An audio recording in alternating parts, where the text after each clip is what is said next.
সকালে আমার দরজা জুড়ে জুড়ে ধাক্কানো হচ্ছিল। আমি উঠে দরজা খুলি তখন দেখি ফাহিম আমার দিকে অনেক রেগে তাকিয়ে আছে। দরজা কেন বন্ধ করেছিলে তুমি, শেষে আমাকে অনেক জোরে জিজ্ঞাসা করে। সে কি যে আমাকে এভাবে জিজ্ঞাসা করবে, তার হয়তো সমস্যা হচ্ছিল, এজন্য যে আমি তার রাস্তা বন্ধ করে দিয়েছিলাম। সে যে অন্যায় আমার সাথে করছিল, হয়তো তার চাহিদা পূরণ না হওয়ার কারণে সেইভাবে আমার সাথে কথা বলছিল। আমি তাকে জিজ্ঞাসা করি, তুমি কেহ আমাকে এরকমভাবে প্রশ্ন করার? আমার এত জোর গলার আওয়াজ শুনে সেও একটু অবাক হয়ে গেল। তখন সে নরম গলায় বলে, মাসি, রাতে তোমার শরীর ঠিক ছিল না, তাই আমার চিন্তা হচ্ছিল। আমি কখন থেকে দরজার সামনে এসে তোমাকে ডাকছিলাম, কিন্তু যখন তুমি কোনো উত্তর দিচ্ছিলে না তখন আমার চিন্তা হতে শুরু করে যে না জানি তুমি বেহুশ হয়ে যাওনি।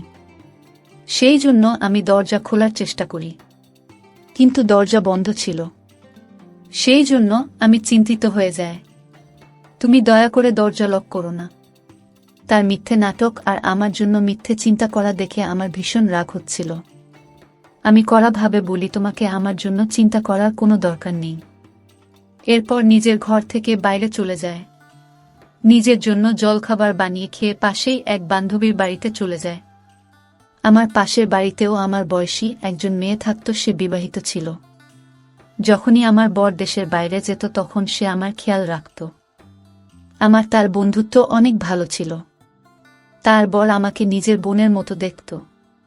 যখনই সে বাজারে যেত তখনই আমাকে জিজ্ঞাসা করত, বোন, তোমার জন্য কিছু কিনতে হবে, যদি কিছু আনতে হয় আমাকে বলো। আমি প্রায় তাকে বাজার থেকে জিনিস কিনতে দিতাম। যবে থেকে ফাহিম আসে তখন থেকে ফাহিম এসব কাজ করত। এখন আমার প্রতিবেশী সীমার সাথেই কাজ ছিল যে আমায় বর্জন করতে হবে। এই পাপ আমার জীবন থেকে শেষ করে দেওয়া ছাড়া আমার আর কোনো উপায় ছিল না। আমি এটাই বুঝতে পারছিলাম না যে আমি সীমাকে কি বলবো, না জানি সে আমার ব্যাপারে কি ভাববে। কিন্তু আমার কোনো না কোনো মহিলাকে তো দরকার ছিলই। আমাকে তো কাজটা করতেই হবে, কারণ দিদিকে যদি সত্যিটা বলি তবে সে মেনে নিতে পারবে না।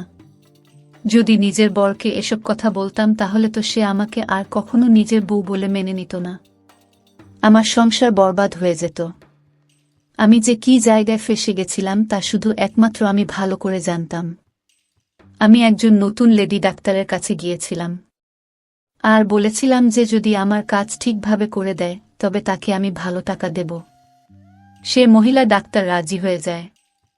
কিন্তু সেই রাতে আমার সাথে কিছুটা এরকম হয় যা দেখে আমি কেঁপে উঠি। আমি রাতে ফিরে ফাহিমকে বলি যে আমি তোমাকে আর নিজের বাড়িতে রাখতে চাই না। সেই জন্য সে যেন 1 সপ্তাহের মধ্যে নিজের থাকার ব্যবস্থা করে নেয়। আমার কথা শুনে সে অবাক হয়ে যায়, মাসি, তুমি এসব কি বলছো? আমি তোমাকে ছেড়ে কোথায় যাব?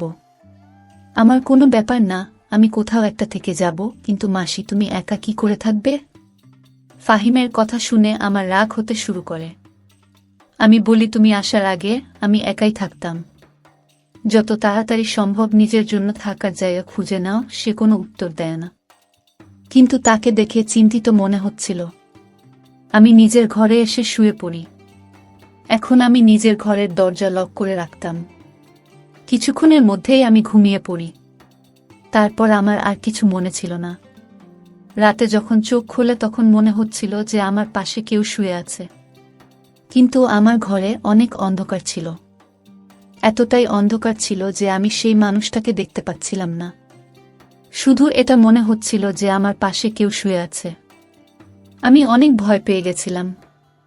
আমি তাড়াহুড়ো করে কিছু বুঝতে না পেরে চিৎকার করতে থাকি। কিছুক্ষণের মধ্যেই আমার পাশে শুয়ে থাকা মানুষটা উঠে বসে। আমার বিছানা থেকে উঠে যাওয়ার আগেই সেই মানুষ নিজের হাত দিয়ে আমার মুখ চেপে ধরে। এখন তো আমি অনেক চমকে গিয়েছিলাম। আমি নিজেকে বাঁচানোর কোনো কথা চিন্তা করার আগে সে মানুষটা বিছানার পাশে থাকা ল্যাম্প অন করে দেয়। তাকে দেখে তো আমার হুঁশ হারিয়ে যায়। আমার সামনে আমার বর ছিল কখন বাড়ি আসে। সে আমাকে কিছু না জানিয়ে হঠাৎ চলে এসেছিল। সে হাসতে থাকে, বলে তোমাকে সারপ্রাইজ দেওয়ার ছিল। যখন আমি বাড়ি ফিরি তখন ফাহিম দরজা খুলে, সে জানতো আমি এখানে আছি।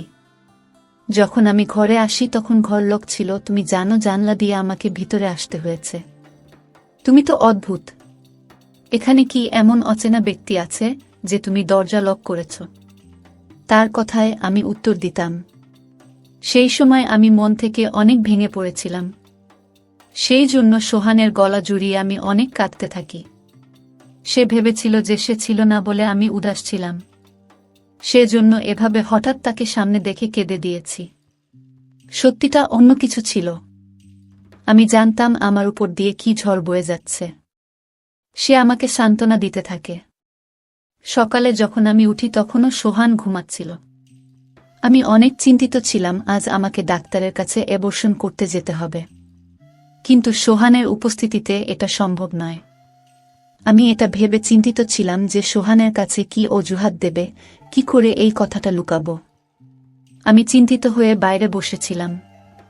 তখনই ফাহিম রান্নাঘর থেকে বের হয়। সে নিজের ও সকলের জলখাবার বানিয়ে টেবিলে রাখছিল। আমাকে দেখে হাসতে থাকে আর আমাকে জিজ্ঞাসা করে, মাসি মেসোকে এভাবে হঠাৎ দেখার সারপ্রাইজ পেয়ে কেমন লাগছে। আমার তাকে দেখে ঘৃণা হয়। আর তাকে জিজ্ঞাসা করি, তুমি এত নাটকীয় ব্যক্তি কেন? এত ভালো মানুষের অভিনয় কিভাবে করো?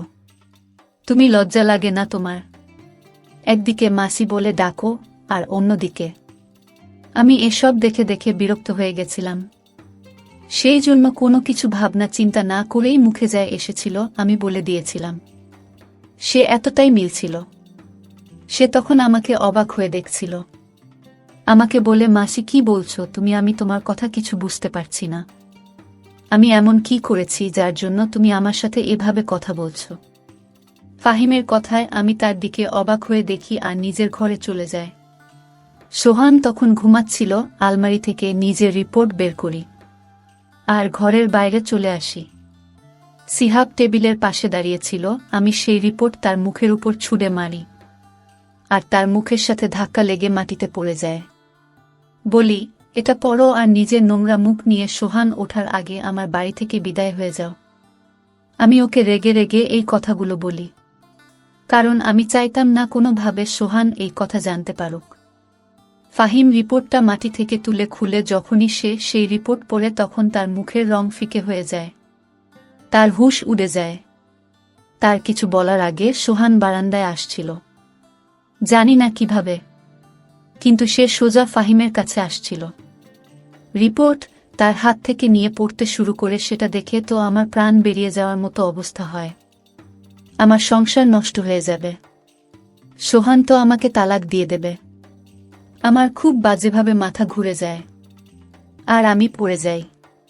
যখন আমার হুঁশ আসে তখন দেখি আমি হাসপাতালে আসছি।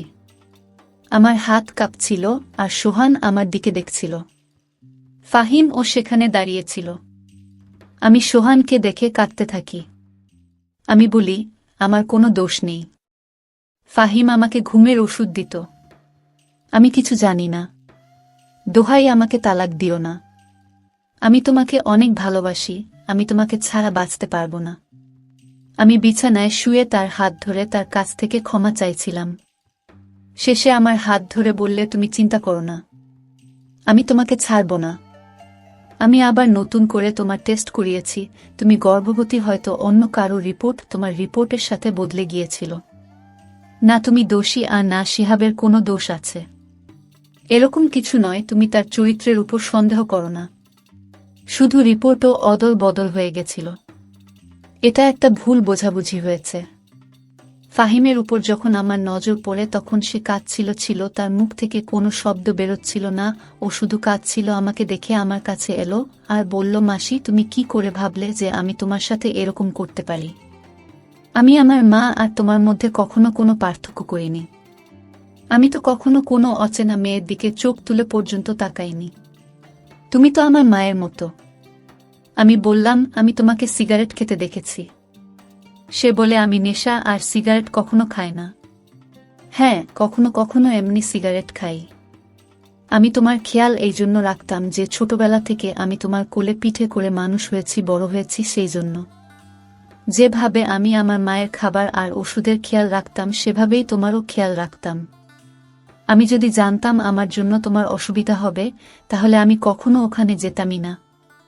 সে কেঁদে কেঁদে এই কথাগুলো বলছিল। একটা ভুল রিপোর্ট আমাকে লজ্জায় ফেলে দিয়েছিল। আমি নিজের দিদির ছেলের ব্যাপারে কি না ভেবেছিলাম। কিন্তু আমার মাথায় একবারও এই চিন্তা আসেনি যে রিপোর্ট ভুলও হতে পারে। আফসোস, যদি আমি দ্বিতীয়বার আরও একবার টেস্ট করে নিতাম তাহলে এসব কিছু ঘটত না। বন্ধুরা, আজকের গল্প এখানেই শেষ করছি। যদি আমার গল্পগুলো তোমাদের ভালো লাগে তাহলে একটা লাইক দিয়ে বন্ধুদের সাথে শেয়ার করে দিন। দেখা হবে আগামীকালের নতুন ভিডিওতে। সবাই ভালো থাকবেন, ধন্যবাদ।